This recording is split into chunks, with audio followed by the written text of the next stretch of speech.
Saludos amigos y amigas, bienvenidos a una nueva cita con Objetivo Córdoba. Hoy, para iniciar el programa, les ofrecemos una visita personalizada al Museo Taurino de Córdoba. Se cumplen este año 5 años desde su reapertura tras un largo periodo de obras, de restauración y también de musealización de uno de los que está considerado los mejores museos taurinos del mundo. Van a poder ustedes ver y asistir a todo lo que es una experiencia relacionada con el mundo de la tauromaquia y de todas sus implicaciones en las artes plásticas, como la cartelería, la fotografía, la pintura o la escultura. Un museo que merece la pena ir a ver, sean ustedes aficionados al mundo del toro o no, porque también se habla de historia de la ciudad en sí, de sus personajes relevantes. Posteriormente, vamos a retroceder en el tiempo hasta el 15 de diciembre de 1949, hace 70 años, para asistir al riguroso estreno de una película titulada Así nace una fantasía, que abría e inauguraba las pantallas del Palacio del Cine, del que ya se cumplen 70 años y que desgraciadamente forma parte ya del recuerdo de todos nosotros. Y por último, sin abandonar el cine, vamos a situarnos un poco antes.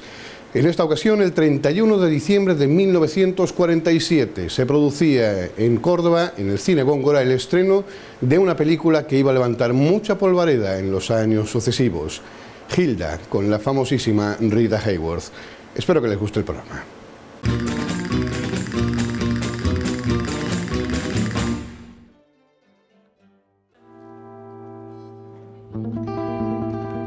Hoy hacemos una visita al Museo Municipal Taurino, uno de los más importantes del mundo en cuanto a colecciones y contenido.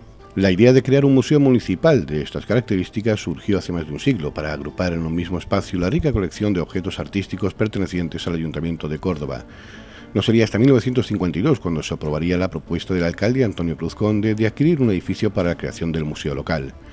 Sería la Casa de las Bulas, un magnífico ejemplo de arquitectura del siglo XVI, la que albergaría a partir de entonces colecciones de artesanía cordobesa en sus diferentes variedades, con platería, repujado y también unos fondos de arte taurino relacionado con Córdoba.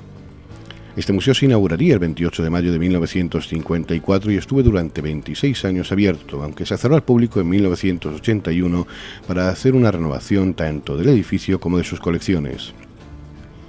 Tras una primera restauración, fue inaugurado por Julián Guita el Museo Municipal Taurino en mayo de 1983. En el año 2005, ante el estado de degradación del propio edificio y también de las colecciones que contenía, se cerró al público, iniciándose el proceso de rehabilitación de esta casa palaciega, llevándose también en paralelo una minuciosa restauración de sus fondos artísticos. Tras 9 años de obras, el Museo Taurino abrió sus puertas el 30 de marzo de 2014 con un edificio completamente restaurado y un innovador programa museográfico adaptado a las tecnologías del siglo XXI. Un equipamiento cultural que el Ayuntamiento de Córdoba reinauguró en marzo del año 2014, pues con el fin de ofrecer tanto a la ciudadanía como a los visitantes el patrimonio que, vinculado al arte de la tauromaquia, forma parte de los fondos patrimoniales del Ayuntamiento, ¿no? La tauromaquia, como bien saben ustedes, forma parte del patrimonio cultural de nuestro país y a la Administración le compete la obligatoriedad tanto de promocionarlo como de darlo a conocer. Y en cumplimiento de ese objetivo, pues el Ayuntamiento decidió reinaugurar una instalación que tiene sus antecedentes en los años 50 del siglo pasado, ¿no? Es una instalación que se ha procurado plantear con unas técnicas contemporáneas, con unas técnicas expositivas propias del siglo XXI, que superan ese discurso expositivo tradicional, decimonónico, en el que se presentaba la fiesta de los toros con un carácter muy fetichista y en ocasiones con una presentación casi de carácter tabernario, ¿no? Frente a ese planteamiento museístico, el Ayuntamiento en su momento apostó por una puesta en escena más contemporánea, más actual, donde los audiovisuales, los interactivos, la posibilidad de que el visitante pueda ir investigando y descubriendo aquella información que considere de interés ocupen un lugar preeminente. Entonces ese planteamiento general es el que preside el discurso museístico de este recinto, que pretende, pues bueno, ya no solo presentar y ofrecer al visitante los valiosos bienes que a lo largo de los años ha ido acumulando el Ayuntamiento, sino también ofrecer un discurso actual y vigente de lo que supone la tauromaquia en sus distintas vertientes. Yo creo que el museo, desde que abrió, va teniendo un ritmo de visitantes que en este año alcanzará los 21, 22.000 visitantes, un 17% más que el año pasado, y que viene además planteándose, aparte de la exposición permanente, uno de los objetivos que se pretendían y que estamos ahora cumpliéndolo prácticamente desde este año, con la incorporación de unas exposiciones temporales que permitan también poner a disposición del visitante aquellos fondos que forman parte de la colección del museo, pero que no están en la exposición permanente. O sea, ahora, por ejemplo, tenemos una exposición sobre el capote de paseo que se llama La crisálida del héroe, o tenemos también una exposición sobre los trabajos de restauración que se han realizado en una de las cabezas de toro más relevantes que tenemos en nuestra colección. Bueno, como decía, el museo pretende dar una visión amplia de lo que supone el mundo de la tauromaquia, que tiene muchísimas vertientes, tiene muchísimas aristas. Una de ellas, creo que muy digna de destacar, es cómo la tauromaquia ha sido una fuente de inspiración para las distintas artes plásticas. Así, la escultura, la cerámica, la pintura, se ha basado en la tauromaquia como elemento para ser tratado en su obra, ¿no? Y en esta sala, pues lo que exponemos es una parte de la colección que el Museo Taurino tiene de obras artísticas en las que la tauromaquia es su centro de atención, ¿no? Entonces, con una exposición, como decía desde el principio, todos los conceptos positivos son, digamos, innovadores, son novedosos. Por ejemplo, la colección pictórica pues permite que el visitante, como el que estuviera en los almacenes de un museo, vaya eligiendo. En esta parte de aquí del final de la sala pues tenemos obras de escultura con escultores de gran nivel, de Juan Polo, de Venancio Blanco, de Manuel Zurita, de Mateo Inurria, famosa cabeza de lagartijo. Tenemos también otra pieza singular, una representación de la colección completa de la vajilla de lagartijo, una vajilla que le regalaron donde vienen todas las suertes taurinas, una porcelana de Barcelona de finales del siglo XIX.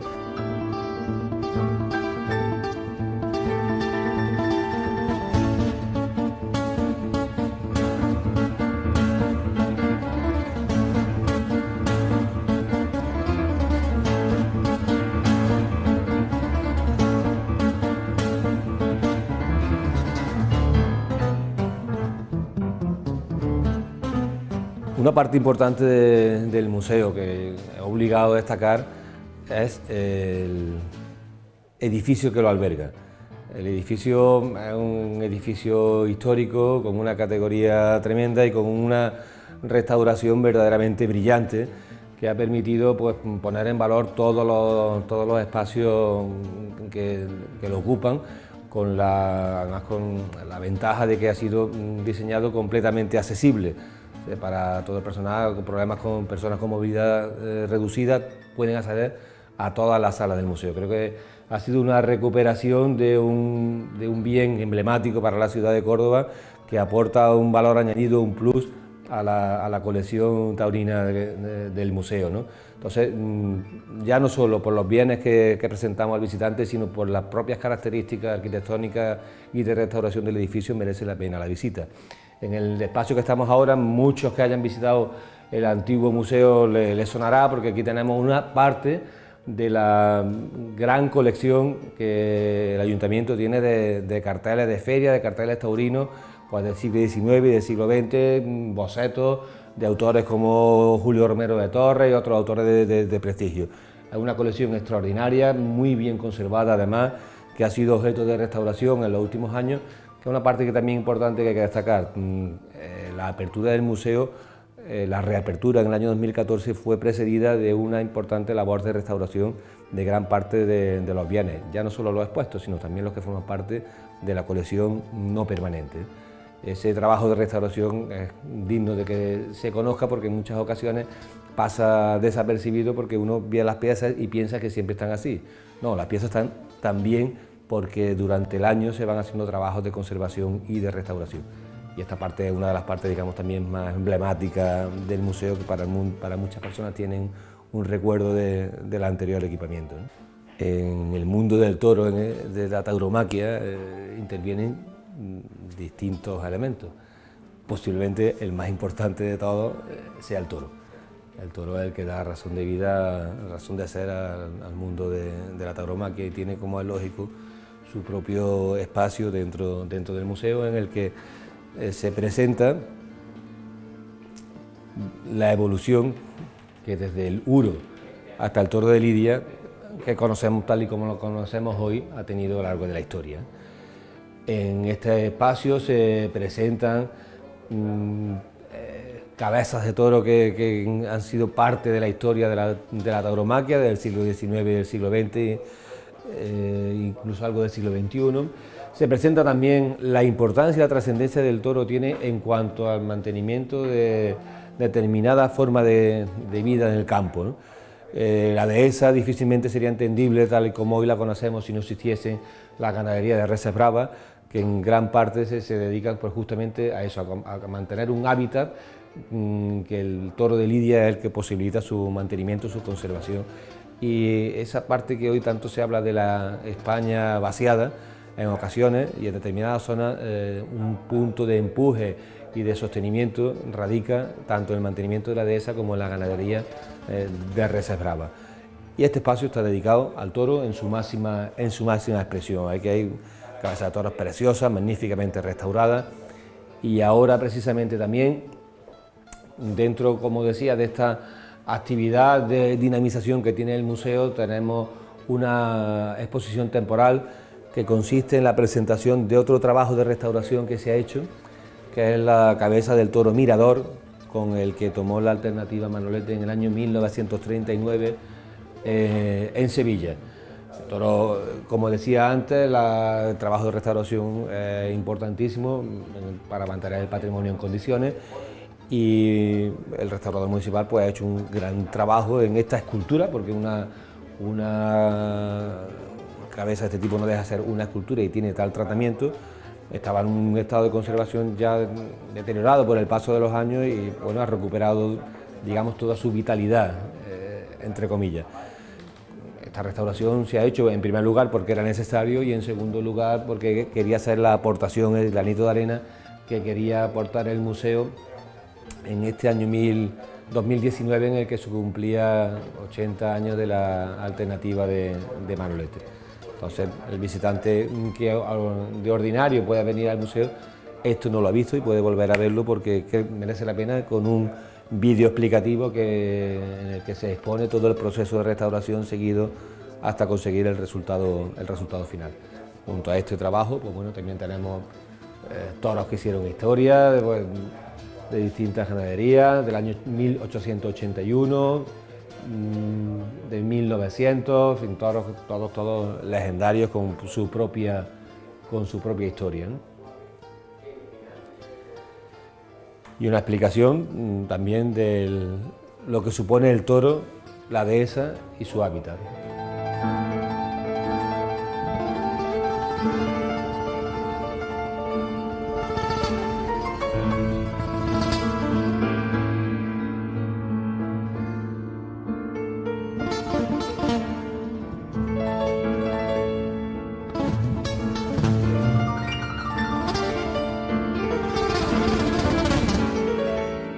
Otra sala de visita obligada dentro del museo es en la que nos encontramos ahora.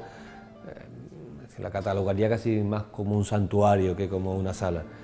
Este espacio está dedicado a los 5 califas del toreo, que tiene un anexo también dedicado a Cañero, que si bien no está reconocido como califa, pero dentro del mundo de la lidia a caballo, pues prácticamente ha sido la figura más representativa que ha habido, ¿no?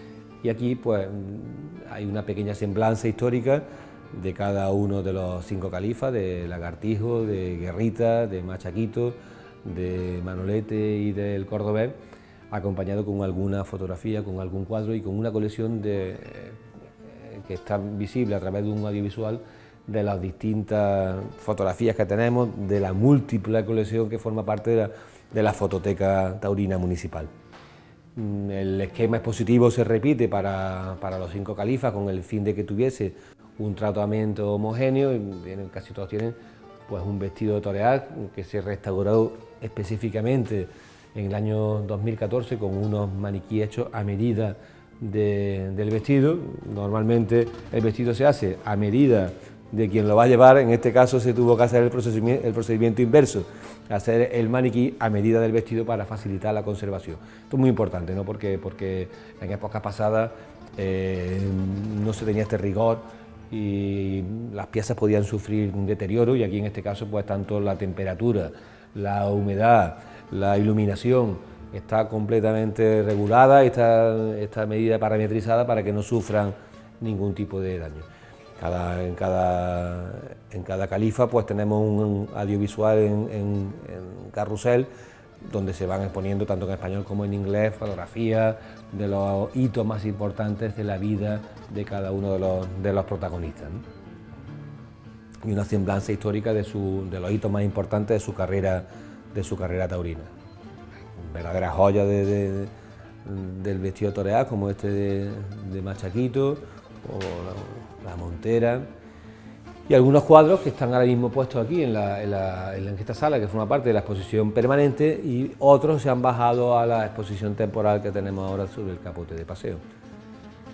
Este cuadro, vestido precioso de Manolete, junto con la oreja y el rabo del toro islero.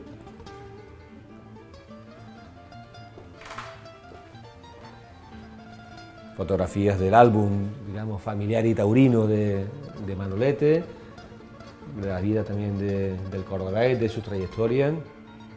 También hay en esta sala un guiño especial a José María Martorell, un torero que también en la época de los 60 fue muy relevante dentro de la historia de la tauromaquia, ¿no?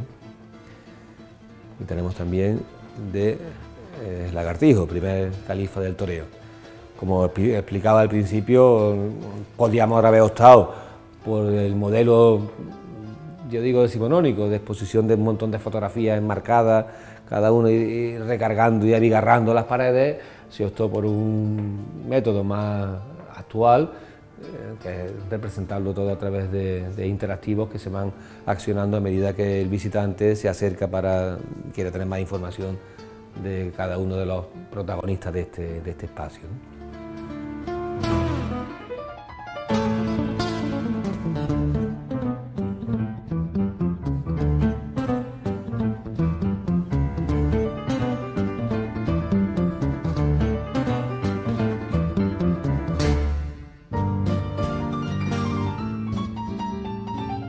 Esta sala es entre didáctica e histórica. Pretende ofrecer un poco más de información de la evolución de la tauromaquia, pues desde la Edad Media o desde la Edad Antigua hasta la actualidad, con el fin de ir ilustrando que esto no es una cosa pues de los años 60 o del siglo XX, sino que tiene sus antecedentes en el enfrentamiento del animal y el toro y el hombre, digamos, de la bravura y de la inteligencia, y de cómo a través de la inteligencia se puede vencer a la bravura, y cómo esa inteligencia convertida en arte es lo que al final supone la tauromaquia, ¿no? Entonces hay antecedentes históricos en el que ya se va reflejando ese rito ancestral que supone el enfrentamiento al animal, ¿no? Y junto a esa parte pues ya tenemos también una parte dedicada a la importancia que Córdoba ha tenido en la fiesta de los toros, que se refleja pues, en multitud de aspectos de su vida, ¿no? Tanto en la cartelería, la presencia de la tauromaquia cordobesa en distintos aspectos de la vida social de la ciudad, como puede ser en la prensa, en la universidad, en las escuelas, o cómo ha estado presente Córdoba en América, a través de toreros y de ganaderos que desde el siglo XIX está documentado ya suficientemente la presencia de Córdoba en Hispanoamérica, ¿eh? Y como la tauromaquia o la presencia de los toros en Córdoba no es una cosa contemporánea que arranca con la Plaza de Toros de los Califas, que aquí sirve de soporte, se proyecta las plazas de toros que a lo largo de la historia ha tenido la ciudad, en ocasiones en espacios urbanos. Todos pueden recordar la plaza de la Corredera, un lugar en el que tradicionalmente hubo festejos taurinos, o plazas portátiles en el barrio del Matadero, o el conocidísimo y añorado coso de los Tejares, o el actual de Plaza de los Califas. Entonces también queremos hacer un homenaje a esa presencia constructiva en la ciudad y los lugares en los que ha habido plazas de toros y se han celebrado festejos. Incluso en el propio Alcázar de los Reyes Cristianos también hay documentados festejos taurinos.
Otra sala, pues presentamos distintos personajes que forman parte también del espectáculo. A veces pasan como en un segundo nivel, pero que son igualmente importantes, ¿no? Desde el picador al banderillero, junto con el alguacilillo, que es el encargado de poner digamos, el orden en la lidia, ¿no? Se acompaña también con una historia del trofeo Manolete, posiblemente de los trofeos que ininterrumpidamente más antiguos se vienen convocando a lo largo de la temporada taurina, y con toreros cordobeses contemporáneos para que también tengan su espacio en el museo. Como digo, se vuelve a repetir el modelo interactivo en el que el visitante va seleccionando en el idioma, en español o en inglés, el torero del que quiera ver algo. Por ejemplo, aquí tenemos Calerito, una reseña histórica de la vida de Calerito, de su trascendencia taurina, y una colección de fotografías donde queda de manifiesto, pues, las faenas más relevantes, cartelería y todo esto.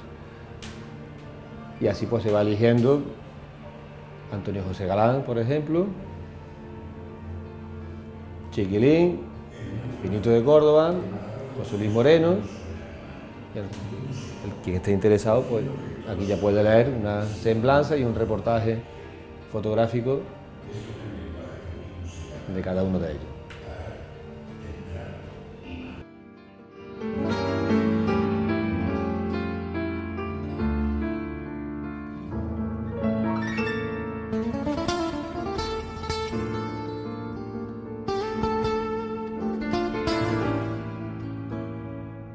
Bueno, ahora que estamos terminando la visita al museo, como comentaba al principio, hay una parte que es la colección permanente, que es la que está continuamente expuesta, pero además, como los fondos del museo son tan amplios, una de las líneas de trabajo que tenemos, con el objetivo además de que permanentemente el museo esté vivo, son la organización de exposiciones temporales. En la planta arriba hemos visto la de la restauración del Toro Mirador, y ahora, y hasta el mes de abril de 2020, tenemos, yo creo que es una colección de capotes de torear, una exposición que tiene por nombre La Crisálida del Héroe, el capote de paseo, que es un nombre bastante significativo de lo que realmente significa, ¿no? o representa. Y entonces hemos buscado una colección muy destacada, muy buena, una categoría y una antigüedad excelente, tanto de capotes históricos, como acompañado además de una serie de pinturas, de retratos extraordinarios, ¿no? Y que forman parte, pues, de esta colección, que yo invitaría a que se visitase, que tiene además otra pieza emblemática que muchas personas recordarán del museo, que es el boceto que se hizo del mausoleo de Manolete por parte de Amadeo Ruiz Olmos, ¿no? La pieza definitiva, como todo el mundo sabe, está en el Museo de la Salud, pero también el museo tiene, en el Cementerio de la Salud, pero también el museo tiene este boceto. Aquí se de Rita, de Julio Romero de Torres, y un retrato de Machaquito, que es la primera vez que se expone en Córdoba, que es de López Mezquita, y que la familia ha tenido la gentileza de cederlo para esta exposición. Esta es la chaquetilla con la que Manolete debutó como novillero aquí en Córdoba, un magnífico capote de paseo de Guerrita. Y allí, por ejemplo, tenemos una pieza extraordinaria, que es un capote que nos ha cedido, este capote grana, que nos ha cedido el Museo de Ávila, que fue un capote que lució Lagartijo cuando tenía 11 años. Tenía 11 años, un capote muy simple desde el punto de vista técnico, pero sin embargo tiene una relevancia histórica que, si lo comprobamos con estos dos capotes, que también son de Lagartijo, pues vemos ya cómo evolucionó a medida que fue convirtiéndose en figura del toreo. Y este capote también extraordinario, muchas personas recordarán, porque este capote que lució Lagartijo Chico, sobrino de Manolete, sobrino de Lagartijo, el año en el que Lagartijo murió, 1900, y aquella temporada, durante todo el año, hizo el paseillo en recuerdo y homenaje a su tío con este capote de luto, que se ha restaurado también para la ocasión. Ha sido un trabajo de restauración muy interesante, porque está en estado de conservación bastante deteriorado, ¿no? Entonces se han reconstruido los hilos y se ha hecho un muy buen trabajo.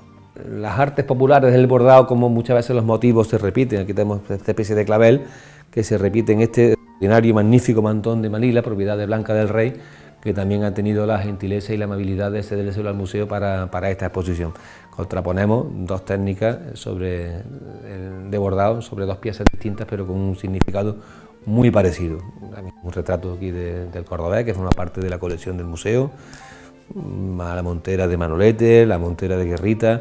Creo que es una exposición ahora muy interesante, porque la verdad tiene auténticas joyas del patrimonio taurino del Ayuntamiento de Córdoba, que merece la pena que se visite.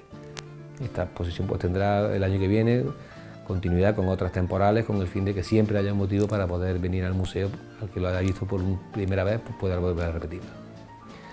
Así que muchísimas gracias, invitaros a todos los cordobeses que tienen una instalación, además de acceso gratuito para los cordobeses, que puedan disfrutar de una instalación más que el Ayuntamiento pone a servicio de los ciudadanos y de los visitantes que interesados en este mundo, o no interesados en el mundo de la tauromaquia, pero con inquietud en conocer el edificio o manifestaciones artísticas como puede ser el bordado.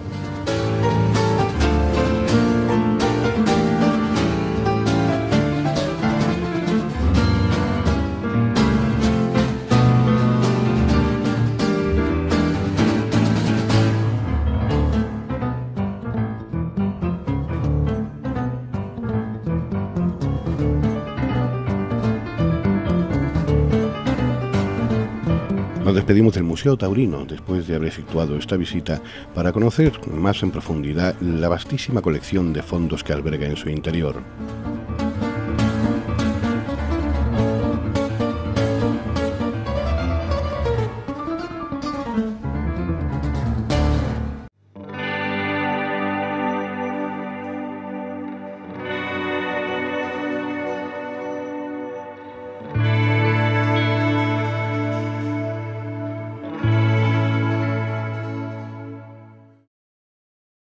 Donde durante años hubo sueños de celuloide y gente haciendo manitas, sesiones matinales con reposiciones y posteriormente sueños de cantar un bingo, después no hubo nada. Hablamos del Palacio del Cine, cerrado a cal y canto y cubierta la puerta de entrada de pintadas, y conservando aún el nombre que figura en la fachada y que estrenó hace 70 años, ya que se inauguró el 15 de diciembre de 1949. Era un cine cuya ubicación no fue decisión baladí, en el puro centro de Córdoba, el corazón de su actividad urbana. Antonio Cabrera, un inteligente emprendedor del mundo artístico y del espectáculo, decidió construir un cine moderno, elegante y de gran aforo. Conforme se acercaba el día de la inauguración, se notó la mano de la empresa en las informaciones que aparecían en el diario Córdoba, que rezaban: soberbio, elegante, suntuoso, céntrico, amplio y confortable. Córdoba cuenta con un nuevo cine de primerísima categoría, el Palacio del Cine, que el jueves abre sus puertas con el estreno de la superproducción en Technicolor Así nace una fantasía. Es la sala de espectáculos que nuestra capital necesitaba, construida con verdadera esplendidez y con el pensamiento puesto en el público, a quien se debe ofrecer siempre lo mejor de lo mejor. Más tarde hablaremos de la película de estreno en cuestión. Pero sigamos con la completa descripción del nuevo coliseo que iba a colmar las expectativas del público más exigente. Uno de los mayores encantos del Palacio del Cine es su amplitud en pasillos, salidas, salones y sus elegantes bares. Tengamos en cuenta que todas las salas de postín tenían su ambigú en el interior del local, a veces más de uno, y no como ahora que, salvo palomitas de maíz y chucherías que podrían provocar una hiperglucemia al más pintado, cualquier parecido con los antiguos bares de los cines es pura coincidencia. La inauguración de esta grandiosa y suntuosísima sala de espectáculos se celebrará con el estreno de la superproducción musical Así nace una fantasía, en la cual figuran los más celebrados ases del teatro, cine, radio, ópera y circo. Es un desfile fantástico de estrellas y de bellezas. O era familia de los de la empresa Cabrera el Plumilla, o directamente se limitaron en el diario a transcribir el panegírico que la propia empresa les facilitó con tan fastuoso motivo.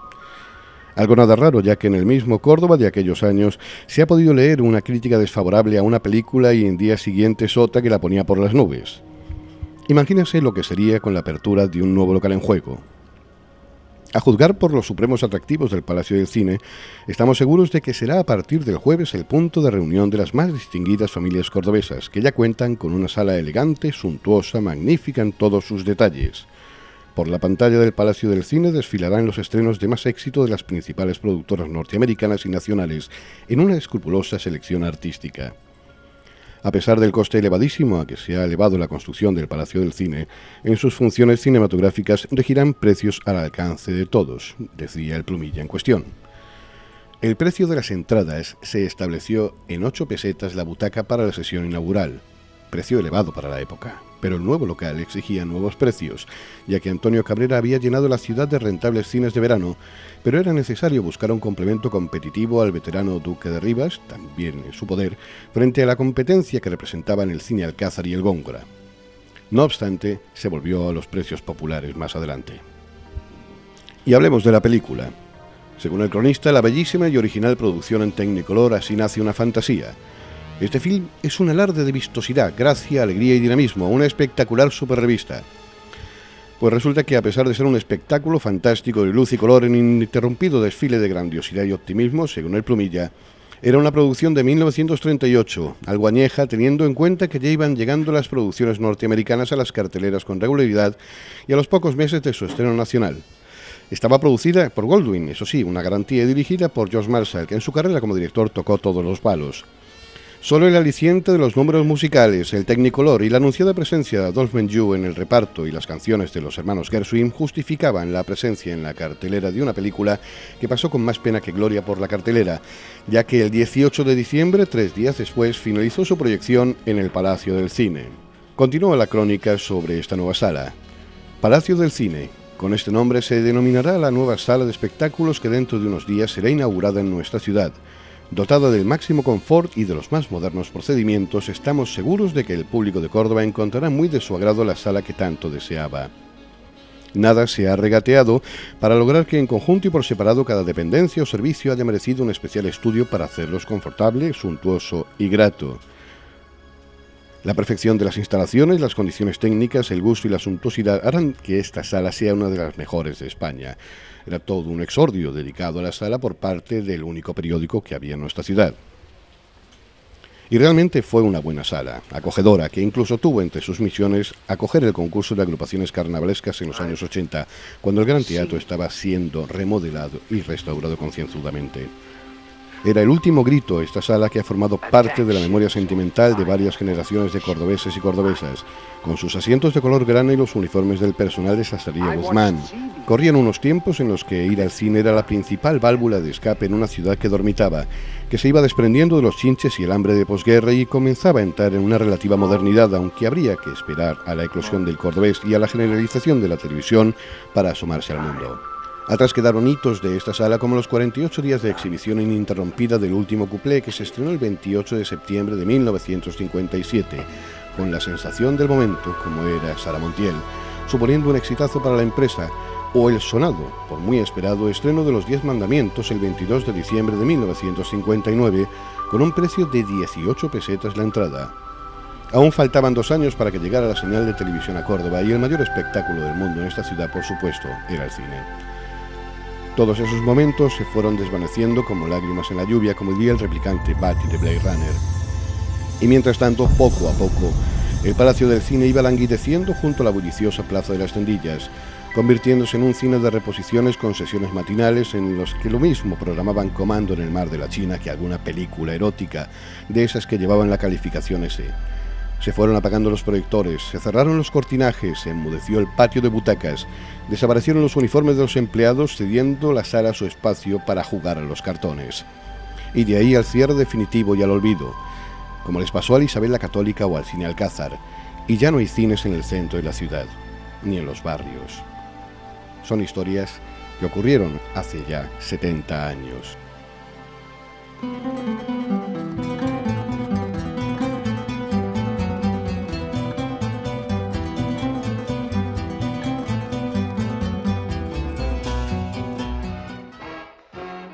Nunca hubo una mujer como Hilda. Una frase publicitaria que vale su peso en oro y que el día 31 de diciembre de 1947 fue un auténtico reclamo para que acudiera el público al Cine Góngora para ver una película que levantaría más polvareda por lo accesorio de su trama que por el propio argumento del film. Menuda manera de poner fin al año. Nunca se pudo imaginar Margarita Cansino, hija de sevillano y cuyo centenario se celebró en 2018, que una de sus películas iba a provocar tan grande polémica. Amenaza de excomunión incluida por parte del cardenal arzobispo de Sevilla, Pedro Segura, y que también amenazó con la expulsión de la iglesia que él representaba a quien viera la comedia musical La Blanca Doble. Un tipo muy peculiar el tal Segura, que lo mismo prohibía el baile agarrado y a sus curas dar misa en los pueblos donde se llevara a cabo costumbre tan inmoral, que lo hacía con obras de teatro o películas, o que prohibía que Franco, al que consideraba extremadamente liberal, hiciese entrada bajo palio en su catedral o en alguna de las iglesias de su diócesis, o que se colocasen placas dedicadas a los caídos por Dios y por España en la catedral sevillana o en sus iglesias, provocando las iras de los falangistas. Un tío muy raro el tal Segura. La crítica de la película, aparecida en el diario Córdoba 2 días después del estreno, rezaba lo siguiente: en Hilda todo está presentado para que resulte impresionante, fascinador y maravilloso. El escenario, los vestidos, los decorados lujosísimos y diversos, el diálogo, las intenciones, el ambiente, una mujer de complicada psicología, los hombres y, aunque parezca mentira, un fatídico bastón que vomita la muerte. Hilda es una soberbia mujer preparada para que tanto los hombres que la rodean como los espectadores que la miran queden enredados en sus mallas de sus numerosos encantos. Lo demás son cosas secundarias, anecdóticas, divertidas, llenas de seducciones y de sugerencias más o menos íntimas, porque el argumento no importa. Lo que interesa es Hilda, Rita Hayworth, un ejemplar de hembra ondulante, escurridiza, caprichosa, envuelta en una gracia femenina muy cinematográfica, por no decir muy norteamericana. Deslumbra a Hilda sobre todo cuando se desmelena y pone los ojos adormecidos. Hembra ondulante. El tal M que firmaba la crítica afirmía que se puso más que contento en el patio de butacas viendo escenas como la del número musical en el que Rita Hayworth realiza uno de los striptease más sui generis de la historia del cine. Y por cierto, no es su voz, es la de Anita Ellis. Y continúa el tal M. ¿Y qué más? Pues que el juego de amor y de celos, un forcejeo entre Hilda, Manson y Johnny Farrell, debían en un final metido en razón que se veía venir desde el primer momento. Y Hilda logra lo que quiere y la película termina cumpliendo una finalidad recreativa que llega encantadoramente, desde luego, al fondo de la subconsciencia del público medio, especialmente a cuanto está envuelto en sensualidades exquisitas y deslumbramientos de salones burgueses. Con todo eso, maravilla la interpretación insuperable de Rita Hayworth y de Glenn Ford, el que le atiza la famosa bofetada que reeditarían en La Dama de Trinidad 6 años después, y una dirección maravillosa de Charles Vidor. Los tres volverían a coincidir 2 años más tarde en Los amores de Carmen, que ha sido como un Merlín, el tal director, al conducir la trama de Hilda por un cauce estético y realista de cine de la mejor clase. Al final la película duró algo más de una semana en cartel, ya que fue sustituida el día 9 de enero por una apolillada María Antonieta de 1936 con Tyrone Power, y es que los americanos nos estaban vendiendo todo aquello que con la guerra civil de por medio y los primeros años de posguerra no nos habían colocado previamente. Y no sería la última vez que una película de la Hayworth pusiera el broche de oro a un año cinematográfico en Córdoba. El 31 de diciembre de 1949, Mi chica favorita, un film anterior 5 años a Hilda, permitió ver en un esplendoroso Technicolor de la época la indómita pelirroja que en su día fuera Margarita Cansino y posteriormente Rita Hayworth, la reina del estudio Columbia. Una Rita que, según cuentan las crónicas, pasó por Córdoba en visita privada y paseó por la mezquita, cuando ya era un auténtico mito del séptimo arte y afrontaba su tercer matrimonio, esta vez con Ali Khan, el archimillonario, después de pasar su particular calvario con un tío tan insoportable como debía ser Orson Welles. Ya lo dijo ella misma: los hombres se acuestan con Hilda y se levantan conmigo. Dio nombre a un pincho con anchoa, aceituna y guindilla, por aquello del picante de Hilda, y así se denominaba también a las señoras despampanantes de la época. Este año se han cumplido 32 años de su muerte. Si Rock Hudson le puso cara al SIDA en 1985, el rostro de la Hayworth quedará asociado al Alzheimer, tardíamente diagnosticado, que fue apagando paulatinamente su carrera como actriz, su memoria, sus recuerdos y, por último, su vida. Y no nos constan excomuniones en Córdoba por haber ido a ver Hilda. Bien, pues con la despampanante figura de uno de los mitos de Hollywood, la querida Rita Hayworth, que tuvo sus más y sus menos, no solamente en su carrera cinematográfica, sino también en su vida amorosa, ponemos punto y final a este programa de Objetivo Córdoba. El último del año. Deseamos que 2020 sea un año redondo para todos nosotros y para todos ustedes. Sean felices.